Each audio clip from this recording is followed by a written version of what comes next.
Welcome to your Daily 5 for Wednesday, January 31st, 2024.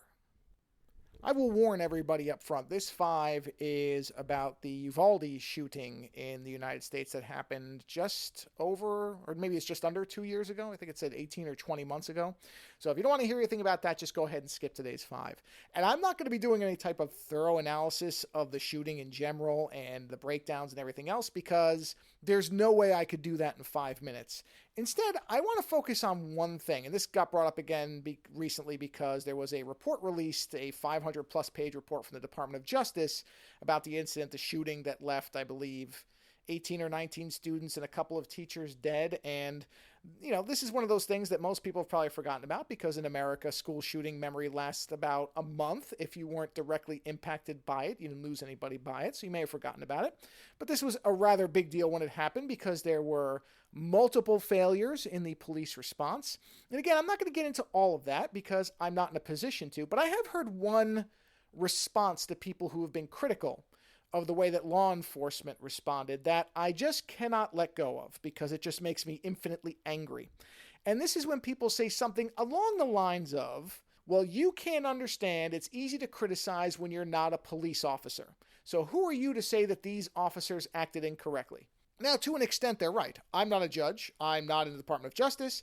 I have no legal authority to regulate law enforcement. So, to some extent, I'm nobody to say anything. However, what they usually mean by this is, well, if you're not doing the job, you can't understand the difficulty in doing it. And they cite things like the fact that you have to be in harm's way in many cases. You are hated by the communities that you are tasked with protecting, that it is a stressful and underpaying job. And all of those things are true.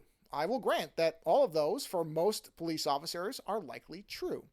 Here's the thing about that response, though, is what it's saying, even though they don't use these words, is easy for you to say it, you're a coward, and you would respond the same way or worse if you were there. To which I also respond, you're right. That's why I'm not a police officer, because I have an awareness of what that job would require in its idealist form, which is that I am putting my life on the line to protect innocent people and the public. Now, again, we can get into the legality of that because they're actually not legally required to do that everywhere, which might shock some Americans, but that's the way it is. But the reality is that criticism or that response or whatever you want to call it, that way of trying to deflect blame doesn't work. It doesn't work because there's a reason that people go into dangerous jobs and other people don't. And if you're not willing to accept the risks of that job, then you don't belong in it. It's that simple. If it seems like maybe being a police officer is too dangerous for you, then I'd like to inform you that you shouldn't be a police officer. If you're not willing to step, and this is the example of this is even more, the double of the angering happens for me because we're talking about children. That these are not adults that are protecting, let's say, other adults that, you know, that they're on equal footing with. This is the failure to save children.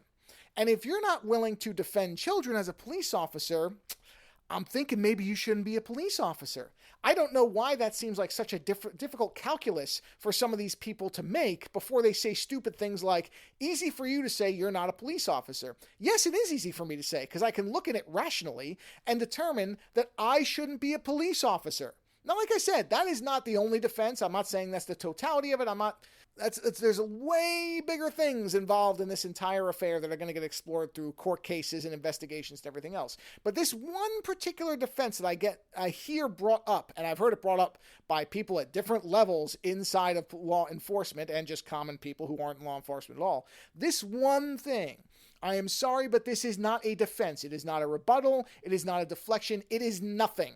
To simply say that these officers shouldn't be blamed merely because ordinary people can't understand what it's like to be a police officer, if that is the best defense that you have, then you have no defense of the actions that were taken, or in this case, not taken. So I just wanted to take 5 minutes to point that out because I hear it more often than I should, which should be zero, and it really bugs me every time because it's not saying what they're actually trying to say, which is to accuse people of being chicken or cowards or whatever by saying you couldn't do that job instead of focusing on what not doing that job actually means. Because that's what the real criticism is, and you're aiming it in the wrong direction.